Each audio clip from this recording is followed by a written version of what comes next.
Para sa mga lalaking maswerte dahil nagkaroon sila ng babaeng package na sana.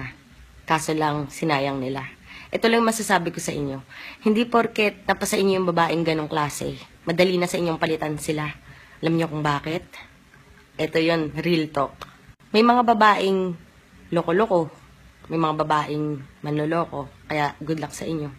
Pangalawa, may mga babae namang loyal, pero hindi mapag-alaga. Meron din mga babaeng loyal, mapag-alaga, mapagmahal, pero hindi naman maganda.